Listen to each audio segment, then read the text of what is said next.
Chapter 5. Troubles with the Workmen. It seemed fated that the building of the Tsavo bridge should never be allowed to proceed in peace for any length of time. I have already described our troubles with the lions, and no sooner did the beasts of prey appear to have deserted us, for the time being at any rate, than other troubles, no less serious, arose with the workmen themselves. After I discovered the stone for the bridge, I sent down to the coast for gangs of masons to work and dress it. The men who were sent to me for this purpose were mostly Pathans and were supposed to be expert workmen, but I soon found that many of them had not the faintest notion of stone cutting, and were simply ordinary coolies who had posed as masons in order to draw 45 instead of 12 rupees a month. On discovering this fact, I immediately instituted a system of piecework, and drew up a scale of pay which would enable the genuine mason to earn his 45 rupees a month, and a little more if he felt inclined, and we would cut down on the impostors to about their proper pay as coolies. Now, as is often the case in this world, the impostors were greatly in the majority, and accordingly they attempted to intimidate the remainder into coming down to their own standard as regards output of work, in the hope of thereby inducing me to abandon the piecework system of payment. This, however, I had no intention of doing, as I knew that I had demanded only a perfect fair amount of work for each man. These masons were continually having quarrels and fights amongst themselves, and I had frequently to go down to their camp to quell disturbances and to separate the Hindus from Mohammedans. One particularly serious disturbance of this sort had a rather amusing sequel. I was sitting after dusk one evening at the door of my hut, and I heard a great commotion in the masons' camp, which lay only a few hundred yards away. Presently a jemadar came rushing up to me to say that the men were all fighting and murdering each other with sticks and stones. I ran back with him at once and succeeded in restoring order, but found 7 badly injured men lying stretched out on the ground. These I had carried up to my own boma on charpoys, native beds, and Brock being away, I had to play the doctor myself as best I could, stitching one and bandaging another, and generally doing what was possible. There was one man, however, who groaned loudly and held a cloth over his face as if he were dying.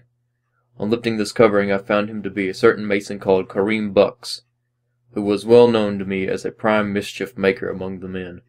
I examined him carefully, but as I could discover nothing amiss, I concluded that he must have received some internal injury, and accordingly told him that I would send him to the hospital at Voi, about 30 miles down the line, to be attended to properly. He was then carried back to his camp, groaning grievously all the time. Scarcely had he been removed, when the head jemadar came and informed me that the man was not hurt at all, and that as a matter of fact he was the sole cause of the disturbance.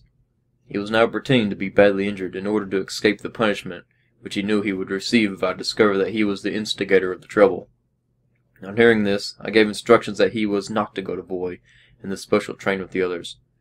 But I had not heard the last of him yet. About 7 o'clock that night, I was called up and asked to go down to the masons' camp to see a man who was supposed to be dying. I at once pulled on my boots, got some brandy, and ran down to the camp, where to my surprise and amusement I found that it was my friend Kareem Bucks who was at death's door. It was perfectly evident to me that he was only foxing, but when he asked for dawa, which is medicine, I told him gravely that I would give him some very good dawa in the morning. The next day at noon, when it was my custom to have evil-doers brought up for judgment, I asked for Kareem Bucks, but was told that he was too ill to walk. I accordingly ordered him to be carried to my boma, and in a few moments he arrived in his charpoy, which was shouldered by 4 coolies who, I could see, knew quite well that he was only shamming. There were also a score or so of his friends hanging around, doubtless waiting in the expectation of seeing the sahib hoodwinked. When the bed was placed on the ground near me, I lifted the blanket with which he had covered himself and thoroughly examined him, at the same time feeling him to make sure that he had no fever. He pretended to be desperately ill, and again asked for dawa, but having finally satisfied myself that it was as the jemadar had said, pure budmasha, devilment, I told him that I was going to give him some very effective dawa, and carefully covered him up again, pulling the blanket over his head. I then got a big armful of shavings from a carpenter's workbench which was close by, put them under the bed, and set fire to them. As soon as the sham invalid felt the heat, he peeped over the edge of the blanket, and when he saw the smoke and flame leaping up around him, he threw the blanket from him, sprang from the bed, exclaiming, "Baiman shaitan!" unbelieving devil, and fled like a deer to the entrance of my boma, pursued by a Sikh sepoy, who got a couple of good whacks on his shoulders with a stout stick before he effected his escape. His amused comrades greeted me with the shouts of "Shabash Sahib!" "Well done, sir." And I never had any further trouble with Kareem Bucks. He came back later in the day with clasped hands imploring forgiveness, which I readily granted, as he was a clever workman. A few days after this incident, I was returning home one morning from a tree in which I had been keeping watch for the man-eaters during the previous night. Coming unexpectedly on the quarry, I was amazed to find dead silence reigning and my rascals of workmen all stretched out in the shade under the tree, taking it very easy. Some were sleeping, some playing cards. I watched their proceedings through the bushes for a little while, and then it occurred to me to give them a fright by firing my rifle over their heads. On the report being heard, the scene changed like magic. Each man simply flew to his particular work, and hammers and chisels resounded merrily and energetically. When all had been silenced a moment before, they thought, of course, that I was still some distance off, and had not seen them, but to their consternation I shouted at them that they were too late, as I had been watching them for some time. I fined every man presently heavily, besides summarily degrading the head man, who had thus shown himself utterly unfit for his position. I then proceeded to my hut, but had scarcely arrived there when two of the scoundrels tottered up after me, bent almost double, and calling heaven to witness that I had shot them both in the back. In order to give a semblance of truth to an otherwise bold and unconvincing narrative, they had actually induced one of their fellow workmen to make a few holes like shot holes in their backs, and these were bleeding profusely. Unfortunately for them, however, I had been carrying a rifle and not a shotgun, and they had also forgotten to make corresponding holes in their clothing, so that all they achieved by this elaborate tissue of falsehood was to bring on themselves the derision of their comrades and the imposition of an extra fine. Shortly after this, when the masons realized that I intended to make each man do a fair day's work for his money, I would allow nothing to prevent this intention from being carried out. They came to the conclusion that the best thing to do would be to put me quietly out of the way. Accordingly, they held a meeting one night, all being sworn to secrecy, and after a long palaver, it was arranged that I was to be murdered next day when I made my usual visit to the quarry. My body was to be thrown into the jungle, where of course it would soon be devoured by wild beasts, and then they were to say that I had been killed and eaten by a lion. To this cheerful proposal every man present at the meeting agreed, and affixed his finger mark to a long strip of paper as a binding token. Within an hour after the meeting had dispersed, however, I was aroused by one of the conspirators, who had crept into my camp to give me warning. I thanked him for his information, but determined to go to the quarry the next morning all the same, as at this stage of affairs I really did not believe that they were capable of carrying out such a diabolical scheme, and was rather inclined to think that the informant had been sent merely to frighten me. Accordingly, the next morning, September 6th, I started off as usual along the trolley line to the lonely quarry. As I reached a bend in the line, my head mason, here seeing a very good man, crept cautiously out of the bushes and warned me not to proceed. On my asking him the reason, he said that he dared not tell, but that he and 20 other masons were not going to work that day, as they were afraid of trouble at the quarry. At this I began to think that there was something in the story I had heard overnight, but I laughingly assured him there would be no trouble, and continued on my way. On my arrival at the quarry, everything seemed perfectly peaceful. All the men were working away busily, but after a moment or two I noticed stealthily aside glances. I felt that there was something in the wind.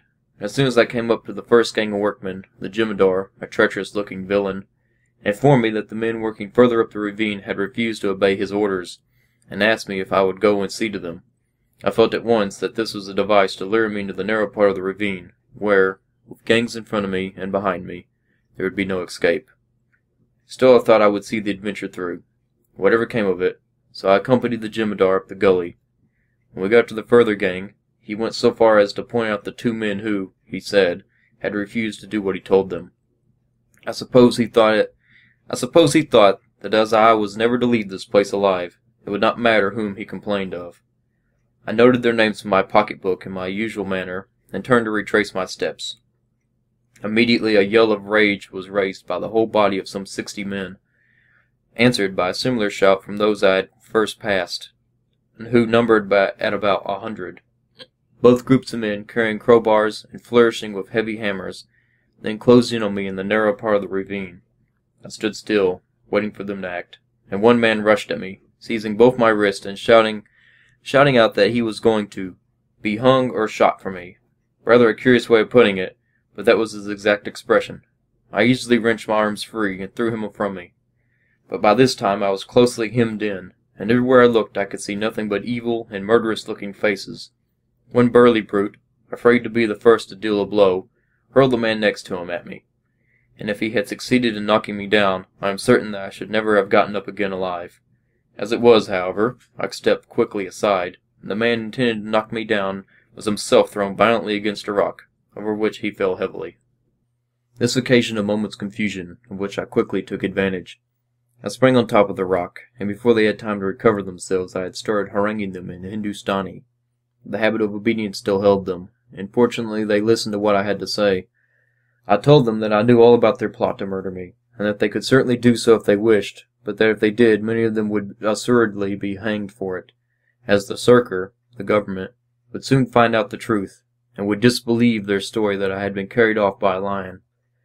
I said that I knew quite well that it was only one or two scoundrels among them who had induced them to behave so stupidly, and urged them not to allow themselves to be made fools of in this way. Even supposing they were to carry out their plan of killing me, would not another sahib at once be set over them, and might he not be an even harder taskmaster? They all knew that I was just and fair to the real worker. It was only the scoundrels and shirkers who had anything to fear from me, and were upright, self-respecting. Pathans going to allow themselves to be led away by men of that kind? Once having got them to listen to me, I felt a little more secure, and I accordingly went on to say that the discontented among them would be allowed to return at once to Mombasa, while if the others resumed work, and I heard of no further plotting, I would take no notice of their foolish conduct. Finally I called upon those who were willing to return to work to hold up their hands, and instantly every hand in the crowd was raised.